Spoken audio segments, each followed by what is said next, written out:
watching the Isaiah Factor Uncensored.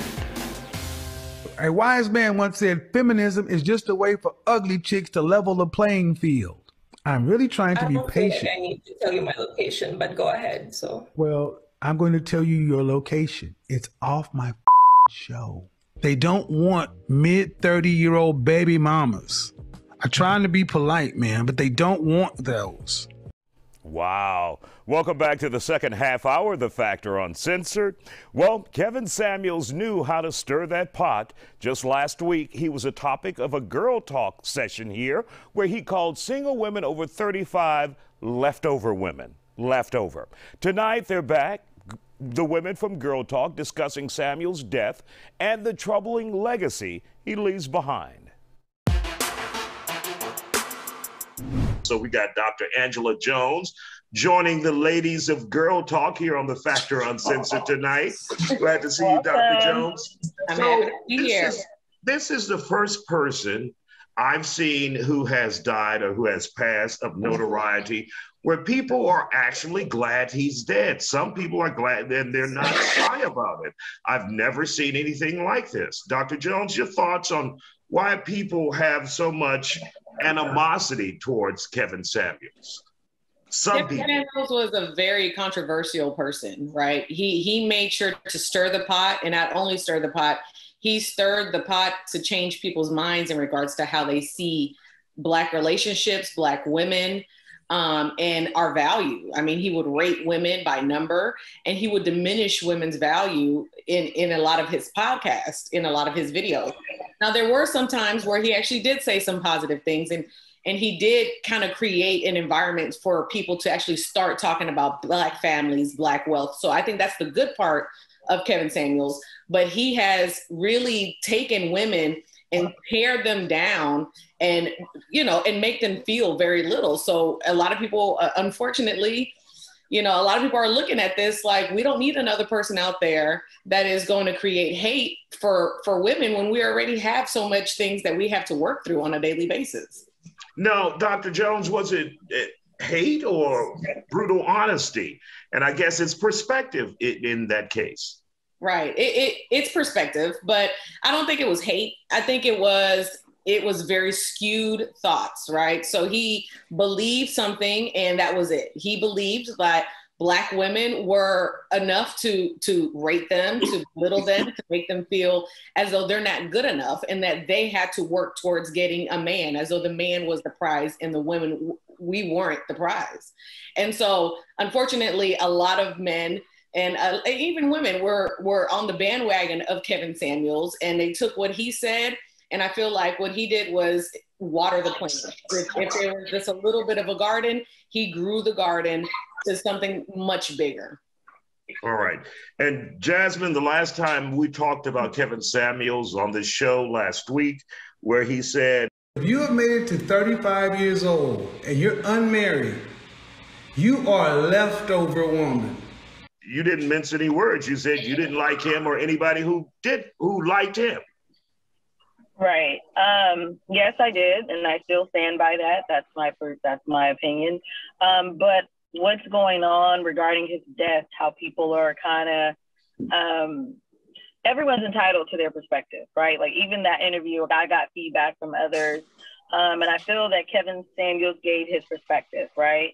I feel like his mission was to become a character, which he was, and he played the role. I do think that his mission was to get his message across and his perspective to the masses. He was able to accomplish that. So I feel like he lived within his purpose. But what I am seeing is a lot of controversy regarding I'm glad he's dead, you know, no one cares and all of that. I feel like that's a little too far. I don't have to agree with you. I don't have to like you. That's still my perspective, but it's a level of respect that you give, right? For someone passing. I don't agree with Kevin Samuels.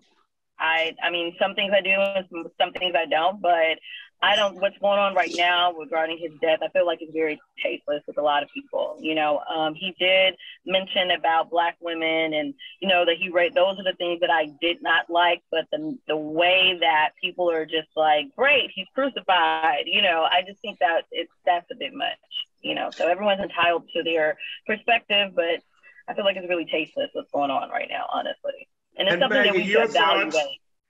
Maggie, your thoughts? Did he do more harm than good for Black women out there? What are your thoughts on it?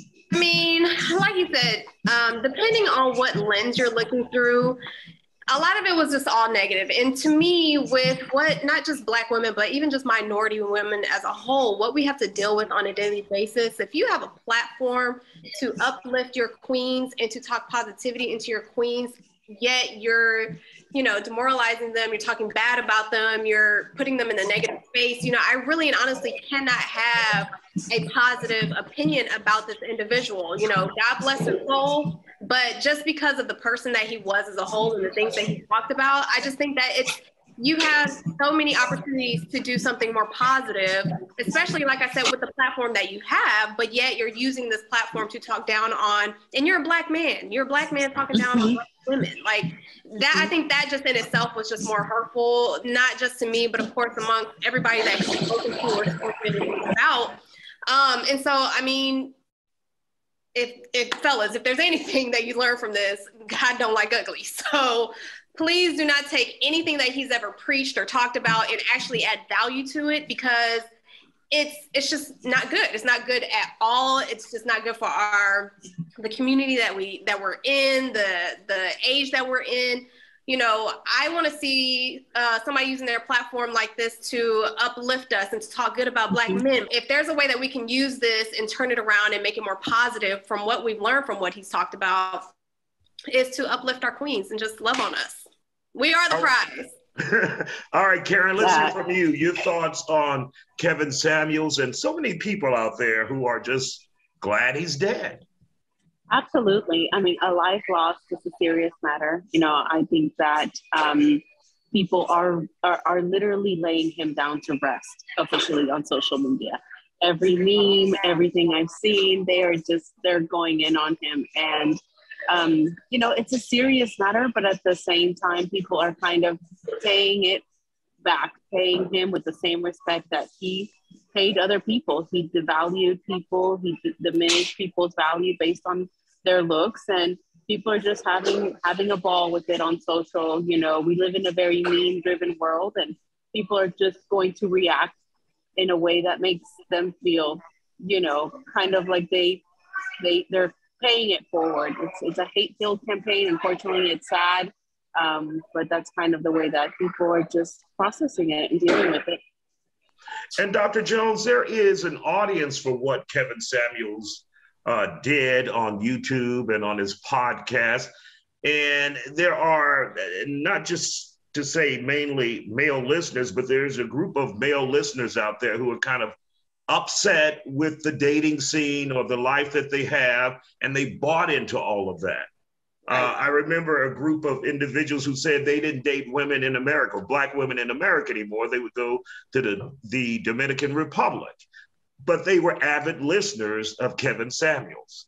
Yeah. So the thing, and I'm gonna play the devil's advocate with this a little bit, right? Kevin Samuels, if he was super nice and supportive of us, nobody would have listened to him. Honestly, he was controversial. He knew how to get an audience, and he knew how to get people to listen. I can't tell you how many Kevin Samuels videos and interviews and stuff I've watched just because it's compelling. So in order for him to actually draw in his audience, he had to be compelling. He had to go all the way to the other side to make sure that you listen to him. But the thing is that sprinkled in this negativity that he had, there was some tokens that he would put out there, and hopefully people were able to take those tokens and utilize it in a positive way. It's just, it was overarching too much negative and not enough positive. But I know that if you're going to be in that kind of industry, I mean, he blew up. His podcast, his videos blew up because how controversial he is. He knew how to get all of us to feel the way we feel, all of those people on Instagram to feel something about him. He was able to capture our hearts and make us question a lot of things, even if we didn't agree with it. Should individuals, and any one of you can jump in and answer this, should individuals be taking it personally though now?